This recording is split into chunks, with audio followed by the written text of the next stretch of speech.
Hi everyone, Fritz here. Are you looking to make some easy horsepower gains on your BMW? Well, in today's video, we're going to do just that by installing an AFE drop-in air filter. And we'll even cover why it's more effective than most of the cold air intakes that are on the market. Let's get into the video.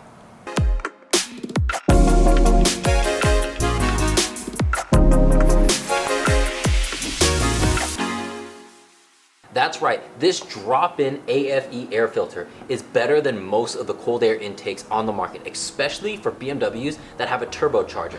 Because most of the cool air happens at one, the turbocharger, and two, the intercooler. The air intake on the BMWs typically bring in the air through the airbox, pass through the turbo inlet pipe, go to the turbocharger for the air to be compressed, and then it's sent to the intercooler, where the intercooler will cool down the air, making it more dense. That dense compressed air will then be sent to the engine for a better combustion. So if you're looking to cool down your intake temperatures, I would suggest that you either look at a better turbocharger or an upgraded intercooler, such as the one that we use in this video right over here. But if you're really looking for colder air intake temperatures, you really have to look at where the intake is positioned and where it's going to be getting that air from based off of said position. So looking at the most common designs, which most of the cold air intakes follow for the M235i or any of the N55 engines in general, where do you think that the air is coming from based off of these designs? That's right, the air filters that they're using here are of the cone design, but they're pointed backwards towards the back of the engine bay, not towards the front of the car, which is where a typical cold air intake will scoop air up from. If you're paying $300 to $500 for a cold air intake, shouldn't be bringing in colder air? And there are some designs that use the bottom of the stock air box, but they're uncovered. So again, you're pulling in hot air from the top of that filter. So are you really reducing your intake temperatures at that point? Now there is an intake that Brian over at Keys Motorsports did a video on showing that that specific cold air intake can give you 10 to 15 additional horsepower. But that intake is well over $1,000. And as you know, the purpose of this channel is getting you the most bang for your money. So let's just do an experiment here, where if we do have $1,000 to spend, would we rather spend it on a cold air intake, or would we rather use $1,000 for an $80 filter, $600 for a tune, and then put the extra $300 into the bank or save it for a rainy day fund in case we need any additional maintenance on our car? I don't know about you, but I prefer the second option a whole lot more. And before we get into the install of the drop-in air filter, let's see why the stock air intake is actually very effective.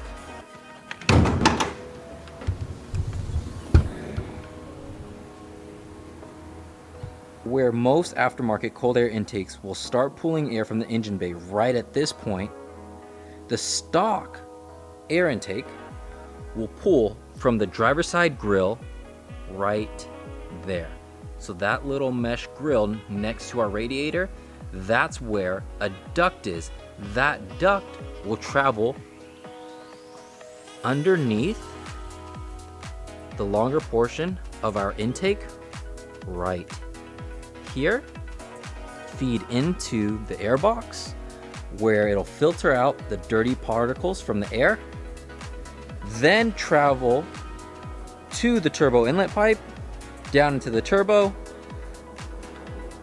through the intercooler, and then back up the charge pipe until it inserts itself into the engine bay for that better combustion. And now that we have a better understanding of why the stock intake is so effective, let's get into upgrading the filter. And we don't have to necessarily disconnect the turbo inlet pipe from the air intake. I'm just doing it here so that we have a better visual. We will, however, have to pop out the 4 clips that hold in the air box and just shift it out of place. Now, straight from the factory, BMW uses a paper filter, which is typically more effective than a cotton reusable filter such as we have with AFE or K&N.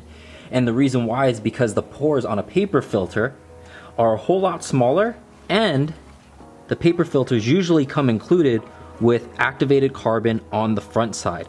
So as you can see here, the dirty and clean carbon. California had a few fires, there was a lot of ash and smoke everywhere, so this has definitely served its purpose and needs to be replaced either way. So If you're looking for the cleanest engine performance, you'll probably want to stick with a paper filter and activated carbon. But if you want performance, then you can go with a cotton reusable filter. AFE does a great job of packaging our air filter, and as you can see, it drops right in. And this is the same performance dry air filter that you see in their cold air intakes. If you want the oiled version, AFE does make that, but K&N makes one that is very similar for $30 less. One of the other reasons why I went with the AFE drop-in air filter is because on all the reviews it said that the gasket is very sturdy. So as you can see here, there is absolutely no wiggle room. This air filter covers up the entire air box, so we're gonna get good coverage when it comes to purifying air particles, but we're also getting better flow because the pores on this filter are a little bit bigger. So we are trading off some air filtering capabilities for performance gains. And that is it. From here, we just take the lid of our air intake to cover up the air box, snap in the 4 clips, and if you elected to, go ahead and reconnect the turbo inlet pipe to the air intake by pressing in that gasket and reconnecting the hoses. Now don't forget to tighten up the hose clamp, and of course, close the hood. And just like that, you're all done installing your AFE drop-in air filter. And whether you decide to go with this or the full-blown cold air intake, you will notice that your throttle will become more responsive and linear, especially in the upper rev ranges. If you do get the full-blown cold air intake, you may also notice a little bit more induction noise, depending on if you have a version that covers itself up like we do with the stock intake or not. But I hope that this video helped you better understand the stock air intake system on your turbocharged BMW, why it's more effective than most of the cold air intakes on the market, and saved you a little bit of money for some additional mods as well. However, there is one more mod that we can do for about $50 to improve the stock air intake system. And for that video, you're gonna wanna turn on notifications because that video will be released tomorrow. Don't forget to leave a like and subscribe, and I'll see you in that video.